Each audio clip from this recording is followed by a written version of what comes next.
Hello everybody and welcome to One Piece chapter 1030 on this Halloween weekend. This is a chapter that once again reminds us of an issue with the story, which is that characters almost never die in the present, but at the same time this chapter also brings back the very fascinating topic of Devil Fruit Awakenings. So we're going to be talking about all of that and more right here. We get a very fitting cover page this week for Halloween with Brook, and the ants look identical to the ones in Strong World. So there's a scene in the movie where Frankie, Robin, and Brook run into these carnivorous, man-eating ants, and the ants just completely ignore Brook because he has no flesh that they can eat. And so he gets pretty upset and defeats them with Hanauta Sancho. Yahatsugiri! Now, the title of the chapter comes from an epic Japanese poem, which is called Haika Monogatari, or The Tale of Haika. So according to Wikipedia, the poem has two themes. The first one is about change, which we got introduced to by the previous chapter with Hawkins's Tower card. And then the second theme is about karma. So I'm going to read you the first verse, which is where the title of this chapter comes from. And it says, "The sound of the Gion Shoha bells echoes the impermanence of all things. The color of the Sala flowers reveals the truth that the prosperous must decline. The proud do not endure. They are like a dream on a spring night. The mighty fall at last. They are as dust before the wind." So yeah, it looks like we're on the road to issuing in a new era. The chapter starts off in a place called the Iwato Room, and if that word Iwato sounds familiar, it's because that's the word that one of the translations used to refer to the cave where Kaido was keeping Yamato and the samurai locked up 20 years ago. So I don't know if this is the same place, I don't know if this is the cave and it's just been remodeled to look like a cozier room, or if it's like a separate place altogether. But if it was the same cave, it kind of makes sense because you have Oni in the cave right now, right? So now we're only missing one number now, which is number 6, because in this chapter we get numbers 1, 2, and 3, and they definitely seem to be the most intimidating out of the numbers that we've seen thus far. So the one on the right with the mustache is number 1, the one in the middle is the 2, because another way of saying 2 in Japanese is futatsu, and so he's laughing, fugaga, fugaga, so the fu kind of gives it away. And then the one on the left is obviously number 3, because his name is Sanki. Anyway, we find out what Drake and Apu have been up to all this time, and just based off of Apu's dialogue, it seems like we might get an Apu kills Kaido scenario by the end of this arc. Alright, Drakey, here's the deal. Let's not give power scalers what they want. We don't have time for that anymore. See, you and I, we're the same. Everybody on Kaido's side hates you now because they know you're a traitor. The world will be in a different place once this arc ends, Drake. We both know that. The Marines are sending an admiral here. There's no doubt about that. Every time Cypherpole is around, the Marines aren't far behind. I know that you want to get back to your Marine buddies as soon as possible, but after everything you've done, you're gonna need a partner to get out of here. All the main characters are busy right now, so it looks like you're stuck with me. Now, lucky for you, I actually know a secret way out of this island, but if we're gonna go that way, I'm gonna need you to use your status to protect me from the Marines. So what do you say, Drakey? Do we have a deal? Alright, so the official translation actually makes it very clear what Apu plans to do. He wants to wait and see who wins the fight, and then whoever wins, that's when he moves in and tries to take out the winner. But my point still stands, because even if they take out the winner, they still have to find a way of dealing with the government. So we have the world government outside, which is great, because that helps increase the tension and the stakes of the arc. The problem is with Kaido. Kaido right now feels like an obstacle, but he doesn't feel like a threat. And so when you have Kinemon running around like this, which is a character that Kaido supposedly quote-unquote killed, it just furthers that point. And honestly, I feel like even Oda knows that he might have gone a little bit too far, and that's why he gives us this explanation for as to why Kinemon survived. And so the explanation goes back to Punk Hazard. Because Law sliced Kinemon back then, Kaido piercing through him with a sword didn't have a fatal outcome. So my hope is that because Oda is bringing it back to the beginning, and this is the way that we first got introduced to Kinemon, that maybe this is also the way that he goes out, that maybe this is also the way that he dies. Regardless, it seems that the character that needs more help is actually Kiku, because it just seems like she's lost a lot of blood. But then you take a look at all three of them, Kanjuro, Kinemon, and Kiku, and they all seem like equally bloody. Now, the fact that Oda decides to remove Usopp from the group makes me very happy, because it means that he has something planned for him. We're gonna get an Usopp moment, and it's been long overdue, so I'm really excited about that. Historically, out of the Straw Hats, Usopp is the one that has the most creative fights, because he has to use a lot of his wits to win. So whether it's him running into Orochi and defeating him by finding a way around, slicing his snake heads, or whether Apu maybe decides to use his music to revive the rest of the numbers, and Usopp actually has to face the 10 of them at once, therefore making his lie to Chopper about him being able to defeat 10 monsters actually true. Whatever it is, I'm really excited. Also, I really appreciate the fact that Usopp was very quick in recognizing that that lower half was Kinemon, because he was part of the group of Straw Hats that first encountered Kinemon when he was only a pair of legs. So Usopp was very quick to remember. Now, according to Oda, because Kinemon in this form has no mouth, the way that he talks is through his farts. And so I'm saying this because there's this panel of Usopp grabbing onto, Kinemon's legs, and he's pretty close, as Kinemon continues to fart and talk. So I don't know if I would get that close. And so he looks at his hands, and they're all covered in what I'm hoping is blood. And so because Kinemon can't hear them, Nami draws the crescent moon symbol on Kinemon. So I thought it was cool how that served a purpose. Now, at Orochi's request, Kanjuro, still being alive and all, uses his last bit of energy to draw this thing called a kazembo. And so, you know me, I did a little bit of research, and it turns out that a kazembo is a yokai. And not just any yokai. Apparently the word kazembo means bonds in front of a fire. And a bonds is a monk, right? An old Japanese or Chinese monk. And so basically, a long time ago, during the 10th century, some monks, specifically the monks that felt unfulfilled with their lives, would decide to burn themselves alive. Apparently, they thought that if they did that, they would transcend and become gods, which is similar to what Kanjuro's mentality is. However, what happened is that this whole thing ended up backfiring on the monks, because obviously they suffered excruciating pain, died horrible, horrible deaths. So much so that they couldn't even find rest in the afterlife. And so they came back as yokai to haunt people. And they would come back as these shadowy figures, ablaze, burning, because that's how they died. And so that kind of explains the whole bit about Kanjuro's drawing being called a ghost, right? And how it can just walk through walls or phase through walls, because that's what it represents. Also, I appreciate the fact that this ghost was introduced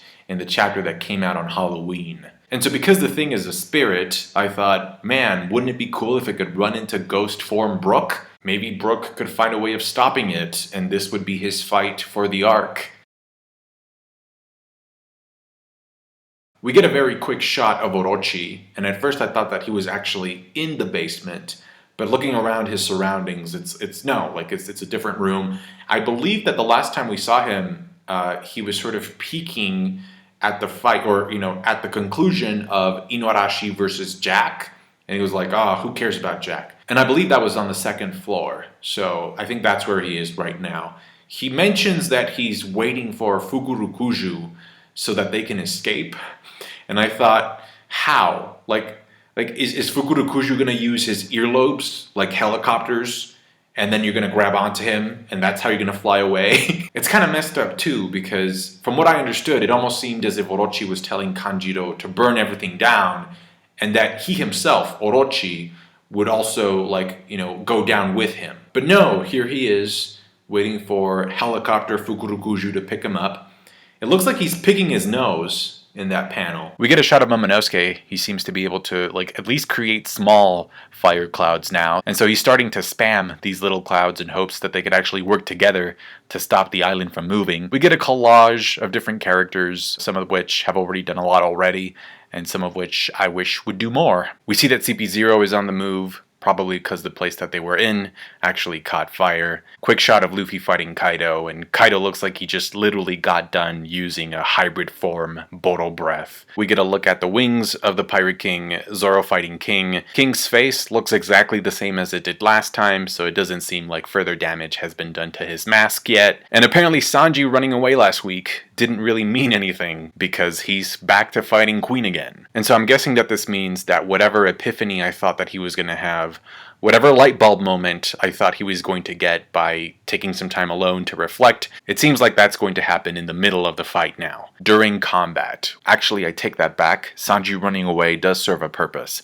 because it gets him out of the live floor. And so I mentioned this last week, but it seemed pretty obvious that Oda wanted to get him away from there so that he could do something with that space. And I was hoping that he would run into Yamato, but it just doesn't seem like it's going to happen at this point. Now, I feel like if we were to put ourselves in Yamato's shoes, we would feel terrible in this chapter, and here's why. So imagine that you just got to the live floor, like you're running, and you're already thinking to yourself, I'm not going to make it to the basement in time. Right? Like, I'm too far away, so Momonosuke, it's up to you. And then you look above, and there's this giant blast greeting you. So I would feel like, wow, like, I really was too late. Like, are the bombs already going off? What's going on? And then on top of that, by the end of the chapter, your way to the basement is completely obstructed by steel beams, debris, and, oh yeah, a freaking Yonko. Long story short, I don't think Yamato's going to be able to make it to the basement at all, so it's probably going to be up to somebody else to deal with those explosives. Now, the blast that comes out of these walls is Ikoku. Ikoku! I was like, did Kid just tank a spear of Elbaf? After all the damage he's taken, with no breaks since the raid started, that is absolutely insane, dude.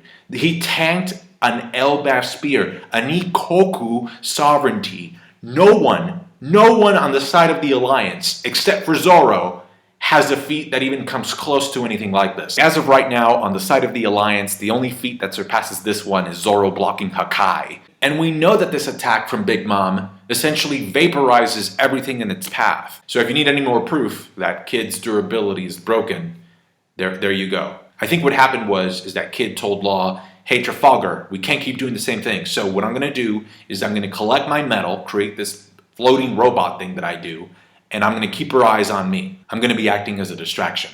I'll take one for the team. I'll try and tank whatever she throws at me. You just use that opening to come in from behind. Activate your awakening. Let's hope she takes the bait. Let's go.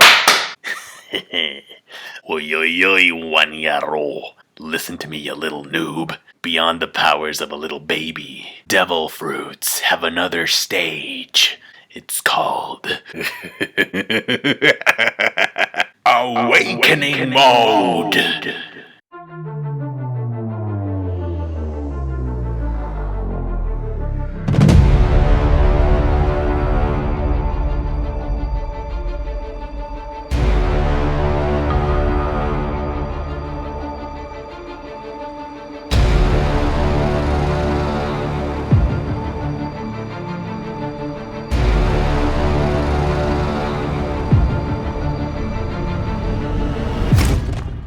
Okay, so I know technically awakening is not a mode. It just sounds cool to say awakening mode. It's kind of like when I say that Luffy is the fifth Yonko, right? Grammatically, that doesn't make any sense because it would be like saying that Luffy is the fourth emperor. But I just like the word Yonko more than I like the word emperor. So that's why I say that Luffy is the fifth Yonko, even though it doesn't make grammatical sense. It just sounds cool. So with that in mind, Awakening Mode! So Kid asks Law if he knows about awakenings, and judging from Law's response, I think that we could safely infer that Law awakened his Devil Fruit power after Dressrosa, because Law's goal during Dressrosa was to take down Doflamingo at any cost to avenge Corazon. So if he had awakening back then, he would have used it. Which means that Law must have awakened his Devil Fruit power during or after Zou, during the time that Luffy was in Whole Cake Island. It could have happened during the time where he was in Wano by himself, before Luffy got there, or it could have happened during the first two acts, before the raid. And then Kid is the one who brings up the idea of awakening anyway, so I'm assuming that he's a little bit more experienced with his. According to Doflamingo, what we know is that an awakened paramecia power starts affecting things outside of the user's body. So the rule is pretty vague and broad, and I think Oda left it open on purpose, so that maybe he could get creative with it in the future. So Law's awakening is Kroom, which is a pun on his regular room, which initially creates this rotating planetary sphere that glows. And so that gets me to think that maybe the KR in Kroom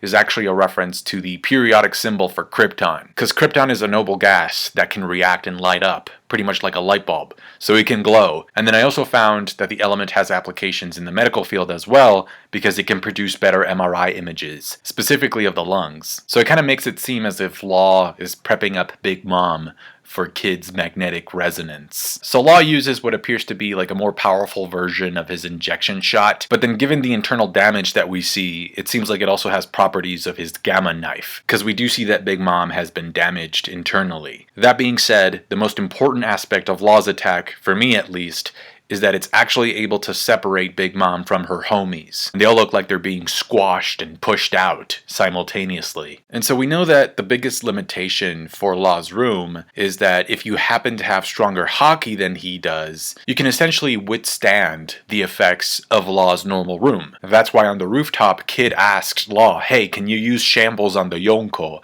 And Law answered, no, I can't. Their haki is just too strong. But with crewman anesthesia, it just seems like Law's even able to bypass that restriction as well, at least internally, because the awakening is literally going right past Big Mom's external haki defense. And I think the reason for that is pretty self-explanatory, because anesthesia is something that you give to a patient so that they don't feel pain, right? And so because the incision is harmless, Big Mom's body doesn't detect it as a threat. So there's no need for the iron balloon haki defense to activate during the incision, because I don't think she even feels it. And then Law is just like, well, screw you, I bypassed your defenses. And so the attack is called Schock Wille. Wille is German for will, and so I think that's interesting because haki also means will, right? So yeah, he's bypassing Big Mom's defense and just creating a shockwave from within with Kroom. And my hope is that this injection actually ends up messing up Big Mom's soul energy so that she can't use her homies for a period of time. Then Kid comes along with a sign. He touches Big Mom, or at least I'm assuming that he has to make direct contact with her in order to activate his ability. And Napoleon sticks to Big Mom. And so I remember that in the anime, when Kid is about to attack Apu, and he's collecting all this metal from the live floor, there's a brief scene where Zoro has to really grab onto his swords because the magnetism is really strong. And so with this scene, I'm really curious, could Big Mom, if she wanted to, if she actually grabbed Napoleon, would she be able to pull him off of her, right? Would her strength, would her Yonko level strength be able to surpass the attraction from the magnetism? That's something that I would really want to see. What's fascinating is that if you know about physics and all that stuff, you know that there are 4 fundamental forces of nature, and electromagnetism is one of them. Another one of the forces is gravity, and we know that Blackbeard, that's his power. And so since, according to science, these are the 4 forces that keep the universe together, I find it interesting that 2 out of the 4 happen to correspond to powers of characters that are pretty important, right? Blackbeard is going to be one of the final villains of this series. And then Oda also said that when he was conceptualizing the supernova, that he always knew that Kid was going to be a very important character out of that group. So I'm guessing Law switches Kid out of there so that he can avoid the crash from the steel beams. There's chaos everywhere. You even see Panda Man running away. And I guess the question I have is, how long is Big Mom going to be a magnet for? Because if this continues, she'll probably reach a point where she won't be able to move because of so much metal, right? But then also, if she keeps pulling the support beams from the structure, it could come to a point where the skull actually ends up caving in on itself. And that brings me to my next point, which is that you have a giant metal sword outside. Now, I don't know if the assigned magnetism is strong enough to pull that thing inside, but if it is, ouch. I feel like with this revelation, Endgame, Kid, and Law are going to be able to throw and move moons. Because think about it, the Earth, the core of the Earth, has metal in it.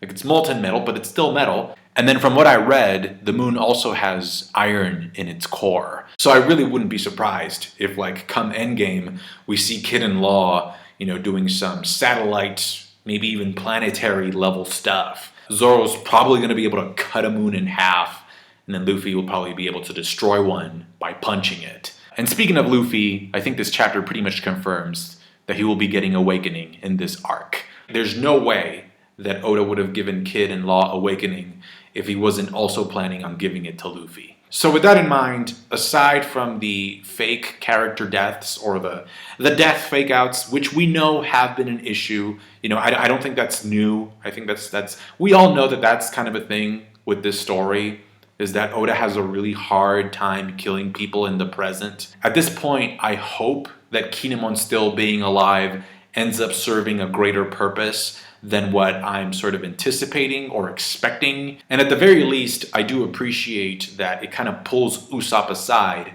for him to do something, right? For him to shine, possibly in this part of the arc, in Onigashima. Another thing I thought about is that because Orochi mentions that the basement is full of like weapons and it's an armory, how cool would it be if Usopp actually goes there and gets an upgrade? Like maybe a brand new advanced weapon that he can use. I think that would be a sweet development. So Kinemon and samurai deaths, or lack thereof, aside, I really did appreciate this chapter because it gave Kid and Law some well-deserved time to shine. Also, just to clarify, in the official translation, Law tells Kid, I'm still not used to it, Awakening.